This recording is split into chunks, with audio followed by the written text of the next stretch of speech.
After the Tet Offensive, something changed in Vietnam that could never be undone. On the surface, American and South Vietnamese forces could claim they had pushed the attackers back. Cities had been retaken, enemy units had been driven out, and the shock of the surprise assaults began to fade. But the truth was heavier than any battlefield victory. Tet shattered the illusion that the war was nearing an end.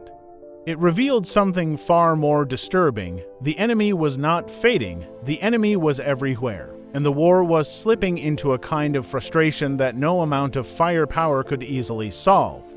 Before Tet, much of the fighting had been imagined as something rural, something distant. The Viet Cong and North Vietnamese fighters were seen as ghosts of the countryside, hiding in jungles and villages, striking and disappearing. But the Tet Offensive proved that they could reach into the very heart of urban life. They could move through cities, blend into crowds, and strike where no one expected. The battlefield was no longer just rice fields and forests, it was streets, homes, marketplaces. And that realization left Allied forces struggling with a question that haunted every patrol: how do you fight an enemy you cannot clearly see? American commanders faced a new kind of strategic frustration. The war was not being fought like a conventional conflict between armies standing across open ground. It was a war of shadows and sudden violence. One day, an area could seem calm, the next, it could erupt with ambushes and sniper fire. The enemy was embedded within the population, able to vanish into alleyways or villages, leaving behind only silence and uncertainty. Victory became impossible to measure. The war was no longer about taking territory, it was about endurance. At the same time, the conflict revealed an immense divide in technology and tactics. North Vietnamese and Viet Cong forces were increasingly equipped with new weapons supplied by China and the Soviet Union. These weapons were simple, deadly, and effective. Rifles, machine guns, rockets, and anti-aircraft systems gave the North the ability to challenge American forces in ways that grew more dangerous each year. Every helicopter landing, every low-flying aircraft carried the risk of sudden fire from unseen positions. The enemy, though lacking America's industrial might, was learning how to make the battlefield costly. The Americans, by contrast, relied heavily on overwhelming air superiority. When ground troops encountered resistance, the response was often immense: artillery barrages, bombing runs, napalm strikes. The sky itself became a weapon. Helicopters, especially, defined the American style of war. They provided mobility, speed, and the illusion of control. Troops could be inserted quickly into remote zones. Wounded men could be evacuated within minutes. Entire battles could shift across miles in a single afternoon. This was warfare in motion, the age of the air cavalry. But even this mobility could not solve the deeper problem. Helicopters could bring soldiers into combat fast, but they could not tell them who the enemy was. Airpower could flatten jungles, but it could not eliminate an idea. The enemy did not need to win battles in the traditional sense. They only needed to survive, to continue, to wear down the will of their opponent. And so the war became a brutal contest of attrition. Nothing showed the human cost of this conflict more clearly than the desperate scenes of medical evacuation. The sound of helicopter blades became one of the defining noises of Vietnam. In moments of chaos, wounded soldiers were carried through mud and blood toward hovering aircraft, their faces pale with shock, their bodies broken by fragments and bullets. Medics worked with frantic speed, knowing that minutes could mean the difference between life and death.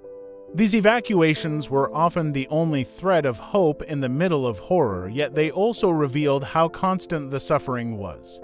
Every flight carried another reminder that the war was consuming young men day after day. The South Vietnamese army, expected to take a larger role in defending its own country, faced its own crisis.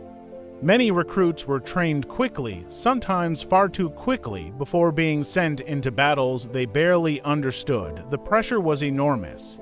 The Americans wanted South Vietnam to stand on its own, to become strong enough to fight without constant U.S. involvement, but building an army in the middle of a war is not the same as building one in peace. These young soldiers often lacked experience, confidence, and resources. They were fighting not only the enemy, but the weight of uncertainty about whether their nation could truly survive. Meanwhile, the civilian world was being torn apart quietly, relentlessly. In Vietnam, war was not always loud explosions. Sometimes it was displacement, slow and crushing. Families who had once lived prosperous lives in the countryside found themselves uprooted, driven from their homes by violence, bombings, and fear. Villages emptied, people poured into cities, seeking safety only to find overcrowding and poverty. The contrast was heartbreaking. Once stable lives reduced to squalor, dignity stripped away by forces beyond their control. War does not only kill, it displaces, it corrodes. It changes the shape of society until nothing feels familiar. After Tet, American forces attempted to regain initiative through more aggressive mobile operations. Air cavalry units roamed across regions, striking quickly, hunting enemy formations, disrupting supply lines. The idea was to keep pressure constant, to deny the enemy the ability to gather strength. In many cases, these tactics worked tactically. Enemy units were hit hard. American mobility gave them advantages. But the strategic problem remained unchanged. Because the enemy always seemed to have somewhere to retreat, North Vietnamese forces could withdraw into sanctuaries beyond reach. They could move across borders into neutral Cambodia and Laos, areas where Allied ground forces were limited or politically constrained. These sanctuaries allowed the enemy to recover, resupply, and return. It was like trying to fight a war while the opponent had invisible doors to escape through. The battlefield had no clear edges, the war had no clean conclusion. And so Vietnam settled deeper into stalemate, a bitter, exhausting stalemate where victories did not feel like victory and losses accumulated like unanswered questions. The Americans could win battles, dominate the skies, unleash unimaginable firepower, and still find themselves trapped in a conflict that refused to end. The North Vietnamese and Viet Cong could suffer enormous casualties and still continue, fueled by endurance, ideology, and the belief that time was on their side. In the end, the Vietnam War after Tet was no longer about dramatic advances or decisive triumphs. It was about attrition, exhaustion, and survival. It was a war where technology met guerrilla persistence, where helicopters met hidden rifles, where cities became battlefields and civilians became refugees in their own land. And above all, it was a war that revealed one of the hardest truths in modern conflict. Sometimes the most powerful army in the world can find itself unable to defeat an enemy. Not because it lacks strength, but because the war itself has no clear shape, no clear endpoint, and no easy definition of victory. Vietnam after Tet was not simply a military struggle. It was a slow grinding test of patience, morale, and humanity. A war fought not only with weapons, but with endurance. And as the footage shows, the cost was written not only on maps, but on bodies, families, and a nation being torn apart in silence.